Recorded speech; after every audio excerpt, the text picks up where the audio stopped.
गलती से वो आईपीएस बन गया? यस, ये आप सही बोलते हैं, ये व्यक्ति गलती से आईपीएस बने हैं। इनको वो बनना नहीं था, इनको कहीं और अच्छा से अपने परिवार को पालन पोषण करने के लिए कहीं और अच्छी जगह गवर्नमेंट जॉब में रहना चाहिए था। पहले तो आम जनता बहुत डर के प्रशासन के पास जाते हैं।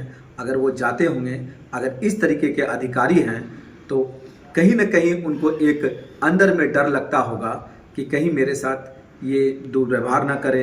इसी के बीच में मानवाधिकार के पास लोग आते हैं और समाज के प्रति जो उनका कर्तव्य होता है वो निभाते हैं। कहा था उन्होंने क्या? उन्होंने फ़ोन कर ये कहा कि आप जो मानवाधिकार जो चला रहे हैं वो फर्जीवाड़ा है। उन्होंने ये कहा क्या कि आप जो है गलत करते हैं, आप जो ये जो पैरवी करना, उसके बारे में बोलना आना और ये काम आप गलत करते हैं, आपको मैं उल्टा लटका कर मारूंगा। आप किसी की बातों को लेकर हम तक ना आए, ना हमसे कभी मिले, ना बात करें। तो भाई ठीक है, अगर हम कुछ बात आपको बोले हैं तो आप इतनी बड़ी बात आप हमको बोल रहे हैं, एक मानव अधिकार के अधिकारी को आप बोल रहे हैं। आप भी एक अधिकारी हैं, मैं भी अपने पद पर अधिकारी हूँ। कारण कि आज जो भी लोकतंत्र में आज सब यहाँ पर स्वतंत्र है किसी भी संगठन को बनाने के लिए। ऐसी नौबत क्यों आई कि वो अचानक फ़ोन किए? क्या इससे पहले भी आपका कोई उनसे द्वेष था या इनसे पहले भी आपकी बकझक हुई थी? वो शुरू से आज से 3 साल से लगातार मुझसे जुड़े हुए हैं और जो भी मानव अधिकार का जो कार्य होता है या कोई भी समस्या आती थी मैं उनके पास रखता था और वो उस चीज़ को निभाते भी थे। जब जब उनसे मेरी मुलाकात हुई या जब जब उनसे किसी प्रकार का सामाजिक कार्य करने का जब काम पड़ा तो वो हमेशा से करते रहे, तब तक मैं बुरा नहीं था।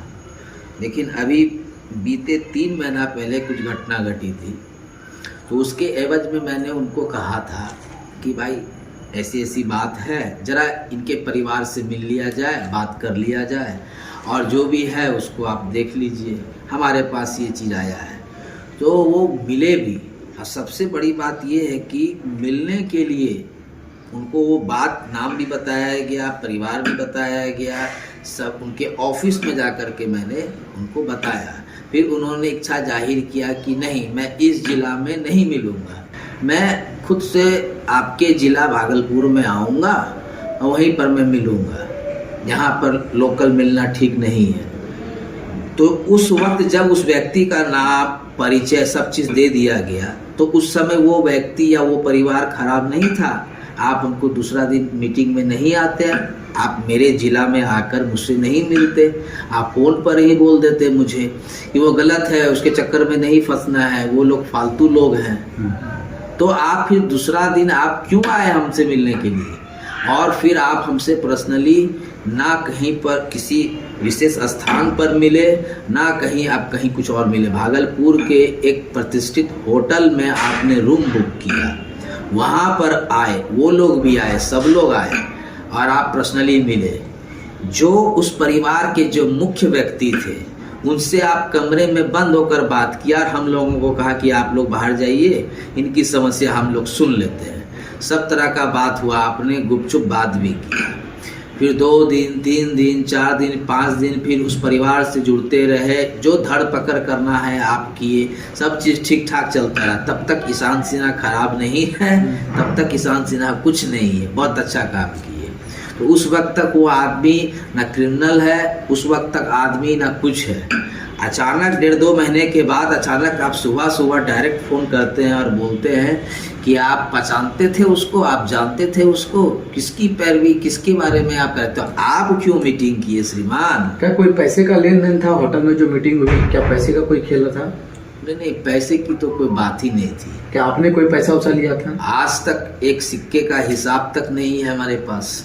दूसरी बात, यहाँ पर समाज का सेवा होता है। अगर समाज का सेवा होता तो मैं बता दूँ कि हमारे मकान पर लोन है और मैं EMI नहीं दे पाता हूँ, तो मुझे बैंक की तरफ से नोटिस कर दी गई कि आपका अकाउंट NPA हो रहा है। 4-5 महीना से विश्वविद्यालय में पेमेंट नहीं मिली है, मैं पैसा नहीं दे पाता हूँ। अगर मैं कमाता तो मेरा सारा चीज़ क्लियर रहता, कहीं कोई दिक्कत नहीं था। आज आर्थिक स्थिति से भी मैं खराब गुजर रहा हूँ, लेकिन फिर भी समाज में जो वंचित शोषित व्यक्ति होते हैं, ऐसे लोगों के लिए मैं खड़ा होता हूँ। कभी आज तक कभी ऐसा कुछ नहीं हुआ।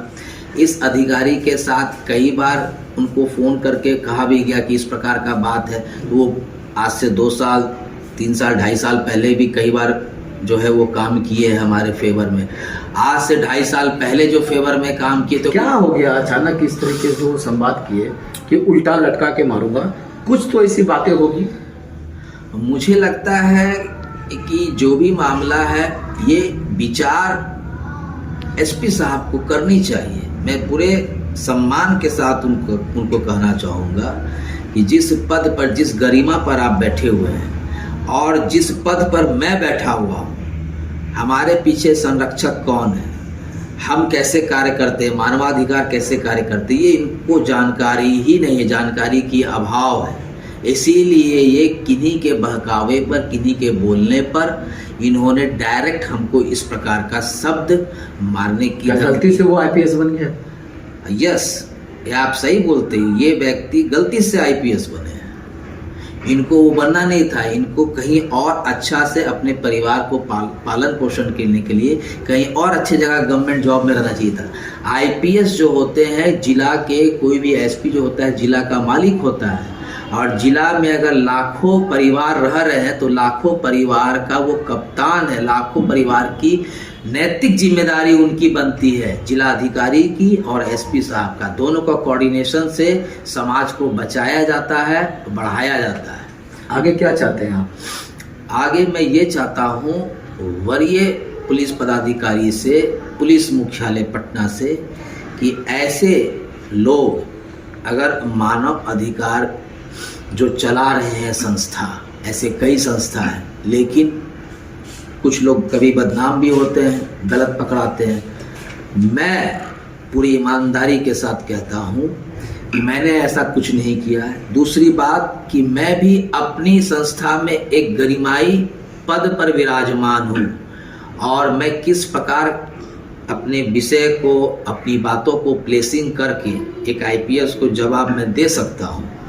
और लेकिन मैं एक आईपीएस के पद का सम्मान करता हूं, इसलिए मैं आग्रह करना चाहूँगा पुलिस मुख्यालय से कि ऐसे व्यक्ति, ऐसे आईपीएस, ऐसे खास जो व्यक्ति हैं जिन्होंने हमें इस प्रकार का कहा, उस पर वो कड़ा संज्ञान ले और उन्हें मुख्यालय बुलाएं और उन्हें ये बताए कि मानवाधिकार कार्य कैसे करता है, मानवाधिकार के एक अधिकारी से कैसे बातें की जाती है। समाज के लोगों को साथ लेके नहीं चल पा रहे हैं, और अगर यही स्थिति रही तो आने वाले दिनों में तो एक पुलिस प्रशासन पे बहुत बड़ा सवाल खड़ा हो जाएगा।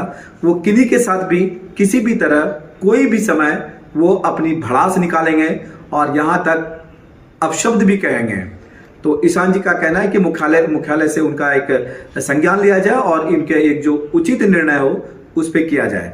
कैमरामैन सहयोगी के साथ मैं सुनील भारती, नमस्कार।